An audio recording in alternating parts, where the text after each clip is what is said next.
राष्ट्रवादी असणार आहे, काय नेमका अपेक्षित जे होणार होतं ते अपेक्षित आहे का की आणखी वेळ कमी मिळत आहे?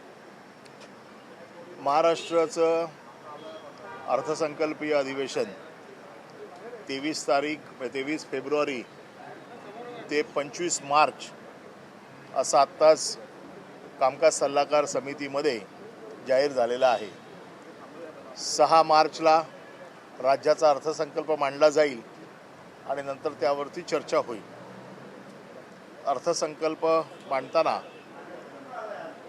अर्थसंकल्पामध्ये काय महाराष्ट्राच्या जनतेला मिळणार यावरती विरोधी पक्ष म्हणून आमचं लक्ष असेल. जी आश्वासनं गेल्या वर्षभरात वेगवेगळ्या निवडणुकीच्या माध्यमातून सत्तारूढ पार्टीने दिलेली आहेत, या आश्वासनांचं प्रतिबिंब किंवा त्याला लागणाऱ्या पैशाची तरतूद ही अर्थसंकल्पामध्ये केली जाते की नाही हे देखील आम्ही फार बारकाईने बघणार आहोत. कारण भरमसाठ घोषणांचा पाऊस, घोषणांचा सुकाळ गेल्या वर्षभर आम्ही पाहतोय. आता ह्या सगळ्या घोषणा, ही आश्वासनं, ही ज्या काय थापा त्यांनी मारलेल्या आहेत त्यांची पूर्तता ते कशी करणार आहेत ते ह्या अधिवेशनामध्ये कळेल.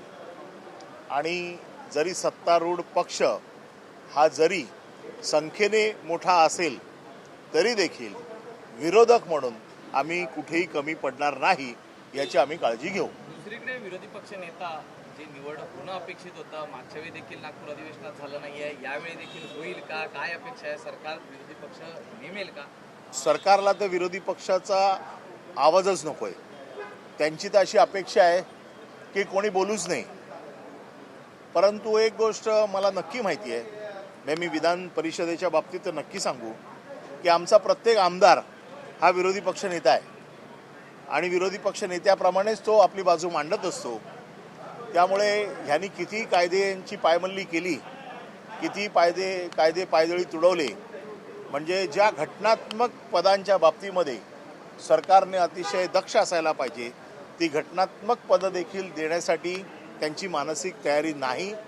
इथेच त्यांच्या पराभूत मनोवृत्तीचं दर्शन होतं. आणि त्यामुळे मागणी तर आम्ही केलेली आहे. तशा प्रकारचे वारंवार त्यांच्याकडे आमची शिष्टमंडळं जाऊन भेटलेली आहोत. आणि म्हणून आम्हाला असं वाटतं की खरोखर सरकारला असं वाटत असेल की विरोधी पक्षाचं देखील ऐकून घेतलं पाहिजे, तर या अधिवेशनात ते विरोधी पक्ष नेत्याची घोषणा करतील अशी अपेक्षा ठेवतो.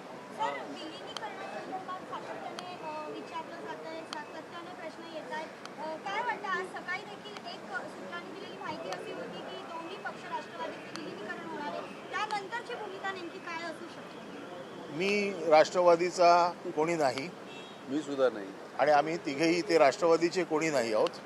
त्यामुळे आमचं या विषयावरती बोलणं हे काय उचित ठरणार नाही. त्यांचे लोक येतील त्यावेळेला त्यांना हा प्रश्न विचारा. चंद्रपूरमध्ये जे घडलेलं आहे की शिवसेनेने भाजपला पाठिंबा दिलेला आहे, ज्या की आम्हाला अपेक्षित होतं की काँग्रेस आणि शिवसेना ही एकत्र येईल. काय नेमकं समीकरण का जुळलं नाहीये? आपल्याला माहिती आहे की स्थानिक स्वराज्य संस्था या स्थानिक पातळीवरती स्थानिक नेत्यांवरती त्याचे निर्णय घेण्याचे अधिकार सर्वच पक्षांनी दिलेले आहेत. आणि त्या पद्धतीने स्थानिक पातळीवर जे काही निर्णय झालेले आहेत त्याच्यापैकीचा हा एक निर्णय आहे. हा काय पक्षाचा किंवा महाविकास आघाडी म्हणून घेतलेला निर्णय नाही.